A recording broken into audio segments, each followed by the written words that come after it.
welcome back to my channel. This is your girl Tracy, and today I will be speaking about a very much needed topic. And I believe that, yes, it is well overdue that I speak about this on my channel. Reason being, I am such a champion for ladies and women everywhere. So I think this is a topic that I need to speak about and the importance of it. So, before any further ado, please allow me to remind you what to do. Remember to like, comment, share, and subscribe. Don't forget, please turn the notification buttons on. On here, you hear it first.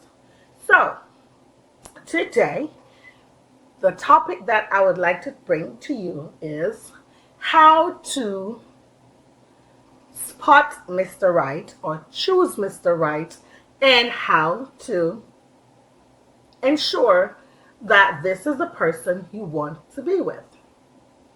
And therefore, I have a few dating tips. How to spot Mr. Right, how to find Mr. Right, and figure out if this is the person you want to be with. I believe it's very simple. It's not always easy, but these are simple tools that I would like to share. And first, please ensure that you are looking for Mr. Right or Miss Right or your life partner. Please make sure that's what you want before you approach the environment or the space of an individual. If you're looking for Mr. Right now or Mrs. Right now, please don't send the wrong signals to the wrong people. That's the first thing. The first thing, number one. Please ensure when you're looking for Mr. Right or Mrs. Right, you do not send the wrong signals to the wrong people.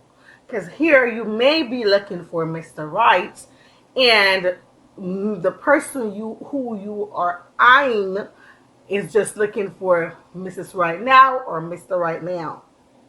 So let me elaborate on how to ensure that you are looking in the right places for the right spouse and the spouse that you want to have a long-term commitment, and I should say moving into a lifelong commitment. So you want to go to places where you have single people are frequent.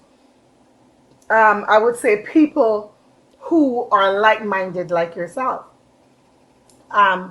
You would like to go to, if you are a woman of a particular career, I would say, I would recommend that you go to like the steak houses.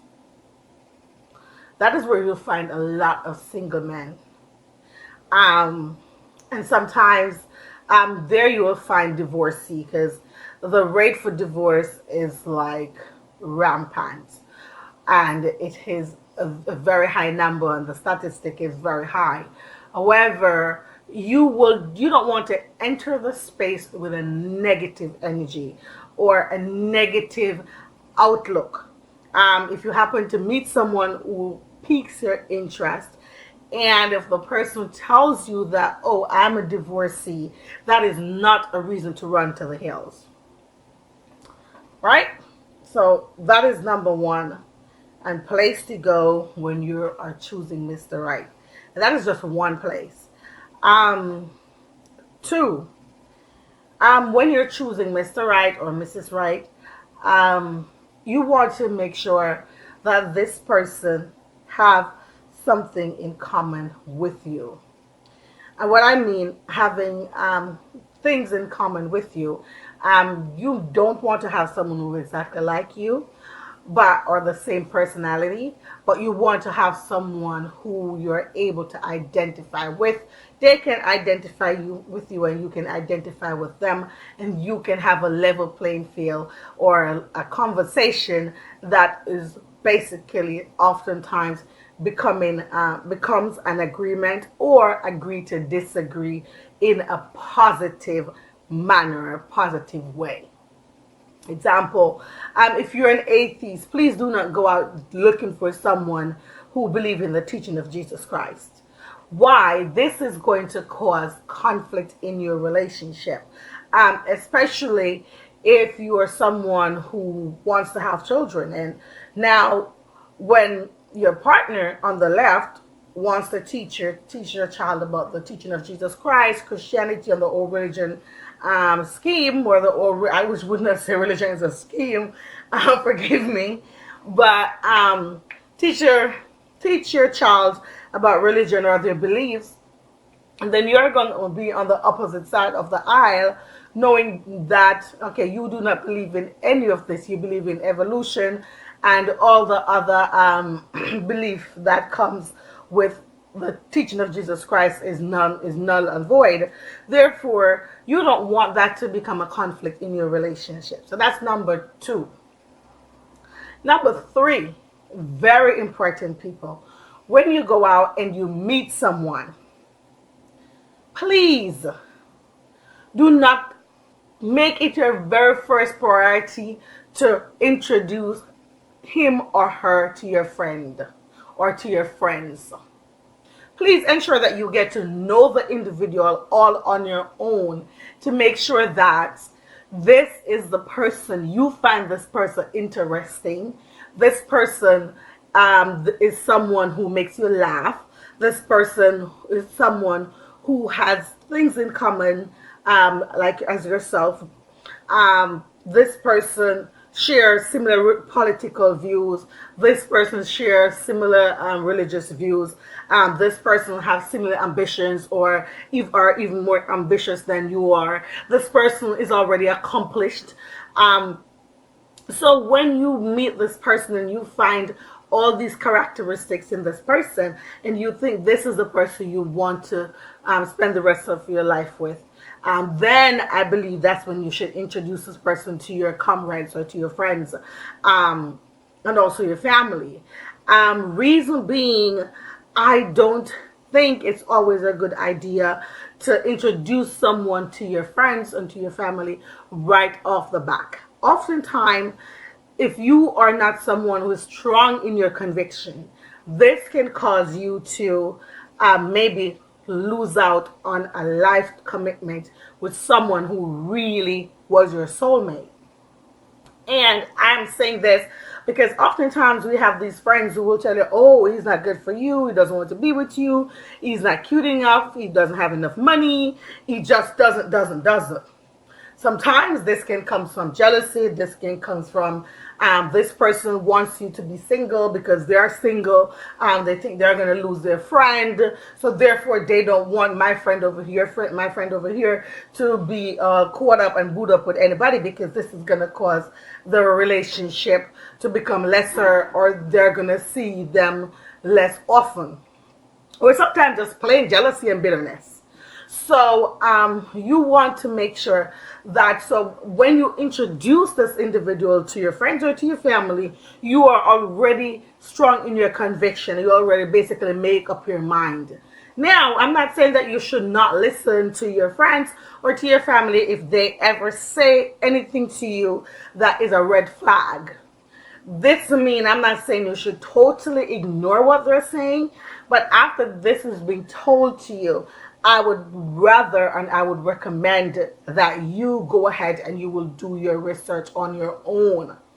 And then you will find out if this person is actually what your friends or family say about them is true or not. You're not going to run with the conviction of your friends or of your family in order to erase your feelings or what you want from this relationship or from this person who is your potential life mate. Yes? I believe that's what number three. So I said number four. Number four is, when you're looking for Mr. Right, please don't get ahead of yourself, ladies. Some of us are very confused when it comes on to people with assets. And oftentimes, you got to be careful. You may meet someone and this person is basically selling ice to an Eskimo. And this means someone may have a huge home. Take you to a huge home that he or she claim they're living, or they are the owners of this space or this home. They're showing you multiple vehicles and cars, all these other things. Now, this is your time not to become pretty car eyes, or in the patois, Jamaican patois. This is the time to become pretty car eye.